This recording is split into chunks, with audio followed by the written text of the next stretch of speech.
1,651. That's the total number of investigations performed on the International Space Station since it first started operations through Expeditions 38-39. Researchers from more than 83 countries have relied on the unique facility that is the space station to help with their scientific discoveries, contributing in countless ways to the health and safety of life on Earth and in space. The collaboration between the station crew and ground controllers at Marshall's Payload Operations Integration Center, Europe, and Japan resulted in more than 300 investigations on station this year alone, and record-breaking hours of science conducted by the crews each week. Over the course of a year, we interviewed several researchers about their investigations to learn why and how they're conducting research on the International Space Station. Now, while we can't get to everyone in the next 30 minutes, you'll hear from some of the scientists about their investigations. But first, let's hear from Ellen Stofan, NASA's chief scientist, to find out why this orbiting laboratory is so valuable. We had experiments that included a 3D printer to start testing. Can we eventually get to a point where we can produce parts for the International Space Station on the International Space Station rather than bringing them for Earth? We took up rodents for the first time since the shuttle days, and we're going to be using these rodents as model systems to better understand the effects of microgravity on the human system, and using those mice potentially for drug development. Things that happen to the human body in space, like bone density loss and muscle wasting, are things that happen to us as we age. So can we use the fact that these processes occur very rapidly in space to develop new treatments that benefit us right here on Earth? So direct benefits to the world of science, direct benefits to human health, that's the kind of research we do every day up on the International Space Station. As the chief scientist, though, I'm sure you want to see more. There's more that can be done. What do you tell folks about that? You know, that's why this extension to 2024 was so important to me, because as a researcher, you really want to be able to say, can I come up with a theory, come up with an experiment, send it up to the ISS, see what my results are, and tweak my experiment, go further, go to the next step. And that's what that 10-year extension of the ISS has given us. And so the rodent research I was talking about, we're just beginning. We're going to have rodents, model system, fruit fly experiments going up on the ISS that are really going to help us start addressing questions on how do we send humans on that long journey to Mars, that 8-month journey to Mars, 8 months back, time on the Martian surface. That's a lot of time out of the Earth's protective environment that protects us from space radiation. So we have a lot of research to do on the International Space Station over the next 10 years to really get ready for that journey to Mars, and we're excited about it. And the space station has also given researchers who may not have ever gotten anything in microgravity, they've given them an opportunity. It's easier now to get on the space station, right? It is easier. We're really working at NASA to try to make the ISS a researcher-friendly environment. And through our efforts, as well as CASIS, which is the organization that runs our national laboratory on the space station, we're trying to get new partners, not just our traditional research crowd, but can we get pharmaceutical companies? Can we get companies that do materials research? Can they start seeing the benefits of doing microgravity research? So we really want to exploit not just the scientific potential of the International Space Station, but its potential commercial uses. What do you tell folks who say, the space station, that didn't mean anything to me? You know, I really try to focus on this fact that when we're working off the Earth, we're working for the Earth. From the RapidSCAT instrument that we just put up to help measure ocean winds, which is going to be able to allow us to do better weather forecasting, better understanding of the climate, that's something that affects us directly right here on Earth. From things like, again, bone density loss. Okay, that's what happens to us as we age. Osteoporosis. We're looking into developing new treatments based on what we're doing on the space station. So while we're not right here on Earth, everything we do is to benefit the Earth. And those technologies that we develop are being done right here on Earth. We send them up to space and test them, and there's huge numbers of spin-offs that come from that. The benefits of the ISS, to me, are just endless. The one-year mission is something that we've really been looking forward to in the Human Research Program, because there are a lot of things that happened, again, to the human body in space, from, again, the muscle wasting, bone density loss, the rise in intracranial pressure that affects vision, changes in the immune system. Our crews mostly go out for 6 months. So, okay, what happens after 6 months? Do those effects plateau? Do they lessen? Do they get worse? Those are things we really want to know. And so by having the 2 astronauts up there for a year, Russian astronaut, US astronaut, it's a great opportunity to really push that envelope and what we understand about the effects of microgravity, and again, critical for this much longer trip to Mars.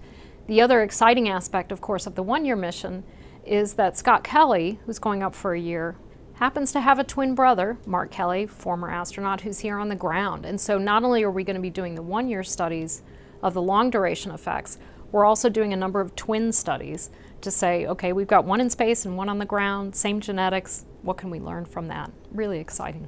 So let's take a look at some of those investigations, from growing veggies to studying how flames behave in microgravity, and what we've learned by observing our planet from more than 200 miles up.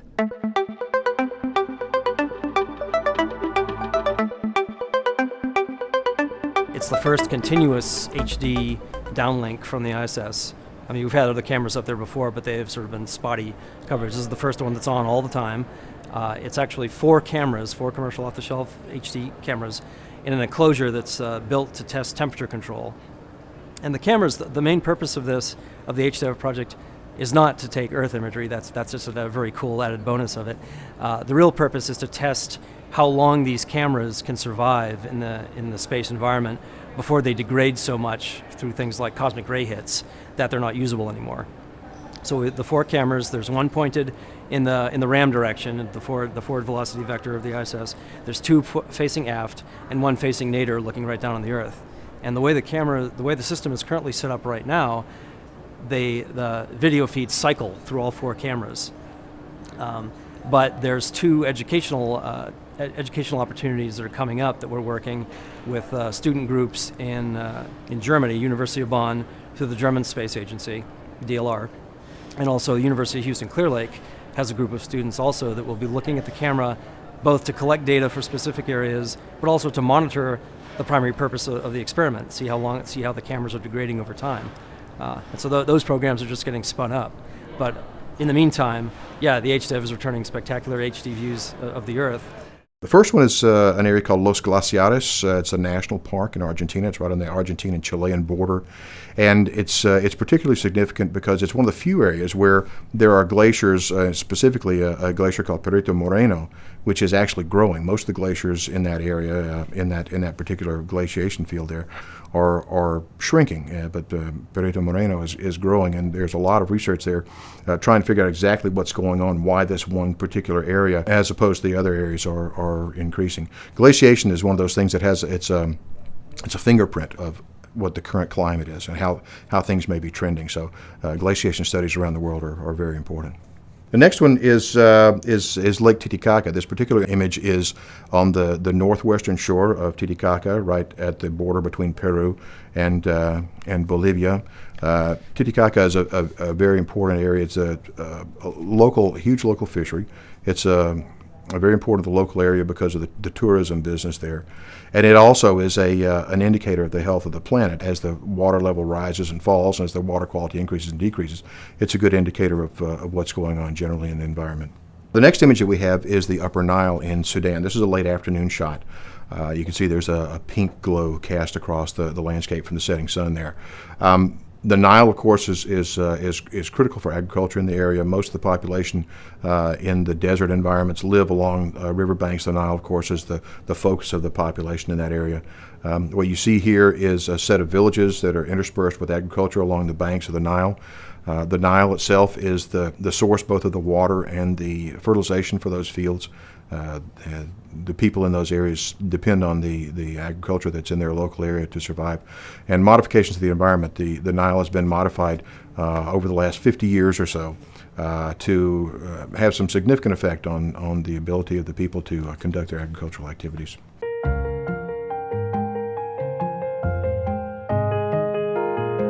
The hardware consists of an LED lid with lighting underneath it, with a bellows system and a skeleton that holds that all together. We have root maps with seeds inside of them, and it's an accordion type system that will raise as the plants grow.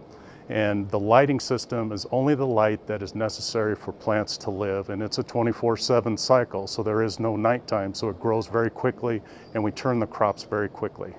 It's unique in a way that it's very interactive to the astronauts.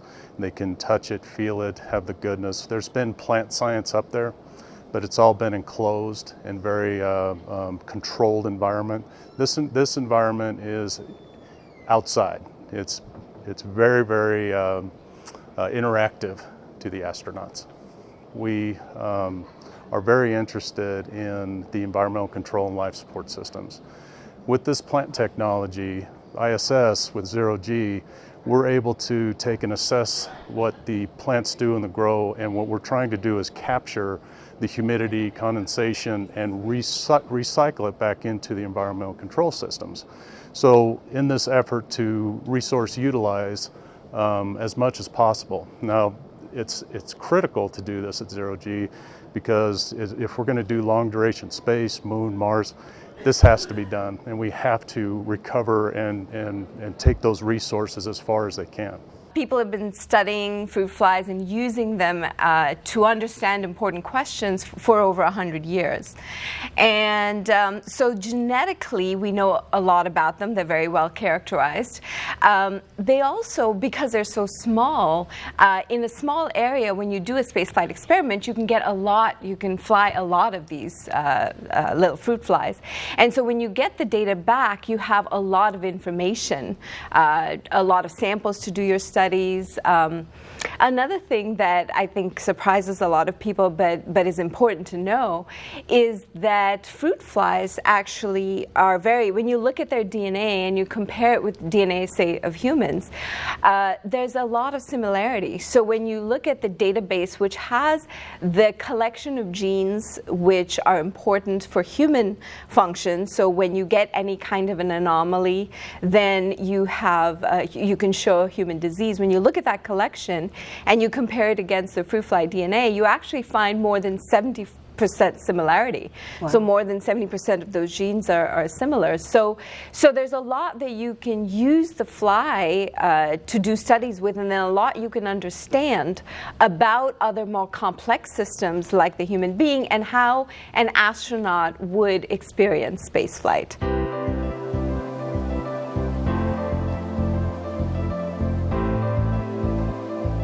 We study the behavior of colloidal samples. What does that mean? Colloid is fluid that has particles in it that we may not see. Everyday products are colloidal, like toothpaste, shaving cream, detergent, milk is even colloid. And the researchers want to find ways to extend the shelf life of some products, and also understand the behavior of the particles inside these products, and probably for many of them improve the manufacturing of those products. One of the things that we discovered in the FLEX experiments is the so-called cool flame combustion. What happens there is the hot flame goes out, and then the droplet continues to burn at a very vigorous rate, but without any visible flame. So this has got practical applications in the form of using liquid fuels in an efficient and a clean way. And the space applications for this is also very critical, because from the point of view of fire safety. So if you have a firefighting strategy in a microgravity environment or a spacecraft environment, so if you think once the hot flame is gone, then you can't think that the fire is extinguished. What is happening, it's almost like smoldering combustion on Earth. Like if you put a piece of log in the fireplace and the flame goes out, but it can still smolder and produce toxic gases. Just like that, this is the first time anybody has observed this. Hot flame goes out and there is no visible flame, and still the liquid fuel continues to burn, partially oxidizing this fuel, spewing out combustible mixtures. So it is very important to know that. So that in principle, at least we have demonstrated that after hot flame, the cool flame can be a fire hazard, because it can reignite and then bring back the hot flame. I never tire of those amazing images. But that's not all that happened on Space Station this year. There were laser beams, 3D printing, and even a bedtime story from space. And let's not forget those ever-important human research investigations.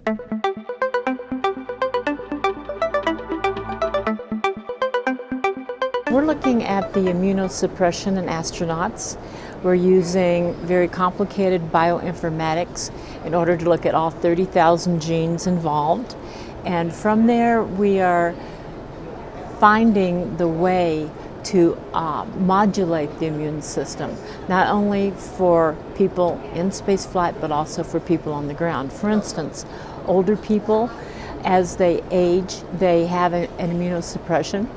Something like 70% of the people in ICU that die have had pneumonia. We're also looking at ways to modulate the immune system for autoimmune disease. That would be when it's turned on too high.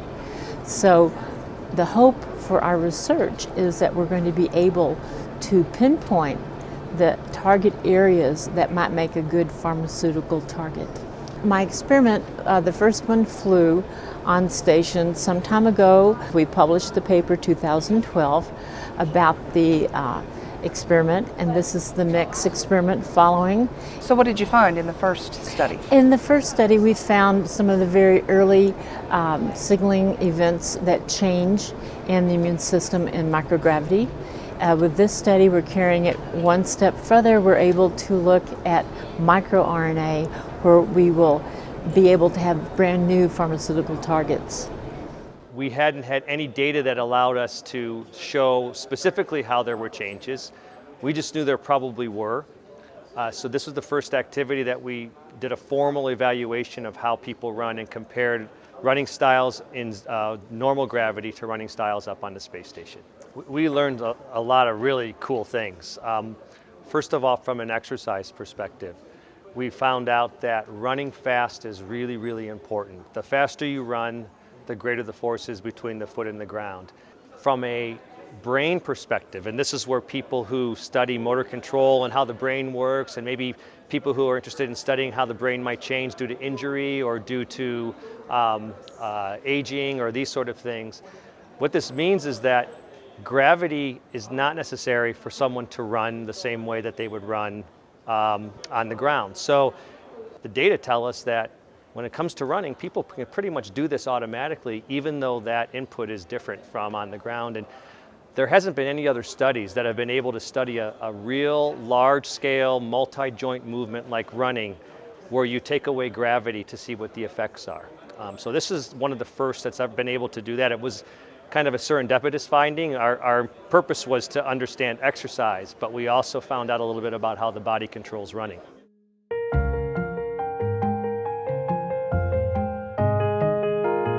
The printer has two windows, and we're placing the MSG cameras very closely to those windows so we can monitor the actual extrusion process as the prints and the layers are being deposited. We'll be able to see that in detail. The real objective of this first phase of the technology demonstration is just to verify that the process works in microgravity the same way it does on the ground. NASA and Maiden Space have flown parabolic flights and tested this, but you only get the short spurts of microgravity. So being able to test this on space station and print complete parts in microgravity, as you mentioned, space station is actually the only platform where we're able to test this technology before we use it in further out exploration missions. The first phase is really focused around those engineering samples that we'll be studying, but then the second phase, once we see that the process works in microgravity the same way, we'll turn its focus more toward the parts that we print and demonstrating their utilization on space station. So this is actually truly a historical moment. Since the inception of the human space program, we have been completely dependent on launching every single thing we need from Earth to space. So it's a very constrained supply and demand chain. For exploration missions, you mentioned earlier, that's just not plausible, it's not feasible. So I think we're making history by, for the first time ever, being able to make what we need when we need it in space. And even though it may sound a little like science fiction, we're actually able to email our hardware to space instead of launching it. So what we're trying to do is transmit data over a laser beam, which is very focused, as opposed to a radio frequency beam, which is diverges quite a bit over time. And because we have a focused laser beam, we can get a lot of data to the ground. So with higher data rates, we can get data moving faster, and we get things like high definition video across that data stream. It's very important for going out and exploring and getting our science data back to the ground. The ISS gives us a platform that's already existing. It's an existing infrastructure. You can think of infrastructure used today like using Windows on a PC. That's a platform. The ISS is a platform, and that gives us a window really to look down at the Earth and to demonstrate and really use this optical link as a test bed, as if we're in the laboratory. It rotates over the Earth just like a orbiter would rotate over Mars. And we can test things out like what if a Mars rover were to communicate with an orbiter in space? We can test that out by communicating between the ISS in Earth orbit and a ground station on the Earth and test out those technologies. We have been tracking the space station with our telescope at Table Mountain. What we do is we get a GPS state from a GPS, same way you get it on your iPhone, and we use that to predict where the ISS is going to be in the sky from our telescope. And so we've tracked the ISS on our telescope overhead early in the morning when it's dark on the ground, but the ISS is lit up by the sun, so we can actually see the ISS passing through our telescope, which is pretty neat to see. So the next time we'll do this, we'll see a laser pointing back down at us, sending data down to the ground. It'll be very exciting.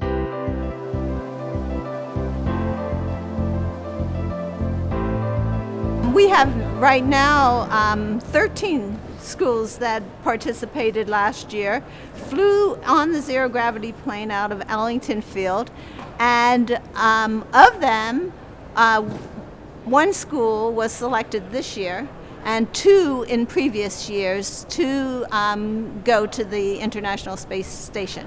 However, none have reached that spot yet. All 3 schools are working on it, but we have yet to send one to the ISS. But it's a learning process, right? The whole thing, the procedures, working with NASA, it's all a learning experience for these kids. It's a huge learning experience, and the schools who have been selected have actually been working for 2 of them for 5 years. So every year they fly on the zero gravity plane, they improve their experiment. I'm astronaut Alvin Drew aboard the Space Shuttle Discovery. I'd like to read you a bedtime story. This one is called Max Goes to the Moon by Jeffrey Bennett, illustrated by Alan Okamoto. A really cool moment for you, though, was when an astronaut read your book from space, right? That was a pretty incredible moment when I got the phone call from Patricia Tribe saying that Alvin Drew would like to read one of my books from space. I didn't believe it was a real phone call, and once I finally accepted that it was, I sent them the PDF in that case, and astronaut Drew read the book from the final mission of the Space Shuttle Discovery, and that's posted up on YouTube. The good thing about the book is it's not just a children's book. I mean, the basic story itself is meant so that children 2, 3, or 4 years old can enjoy the story and see the great pictures. But on the side there are these things called Big Kid Science, where they go into all the actual physics and things like that. So if you're like me, when I used to have my favorite kids books I grew up with, but when you're 12 or 13, you don't want to pull those books back off the shelf because even though you might still like the pictures and everything like that. So now you've got an excuse to pull the book off the shelf and go, I'm reading up on the science here, Ma. That's why I've got the book back off. So even now it's got good science in it, and I like pulling it down off the shelf and pretending that I'm getting science out of it too. Hi, I'm NASA astronaut Mike Hopkins on board the International Space Station, and it's one of my favorite times. It's story time from space. Hi, I am JAXA astronaut Koichi Wakata. Welcome to Story Time from Space. Well, after astronaut Drew read Max Goes to the Moon from the Discovery, that was sort of a pilot project, and Patricia Tribe went out with the demo tape and polled a lot of teachers and looked into it, and people were really excited about the idea, and then CASIS got excited about the idea as well, and they decided they would take all 5 of my children's books up to the station to be read from the cupola up there. So it's the 4 Max books and a 5th one I have called The Wizard Who Saved the World, which also has a little bit of space in it. Oh, I love that. Now let's hear from NASA's Associate Administrator for Human Exploration and Operations, William Gerstenmaier, about what's to come on the International Space Station.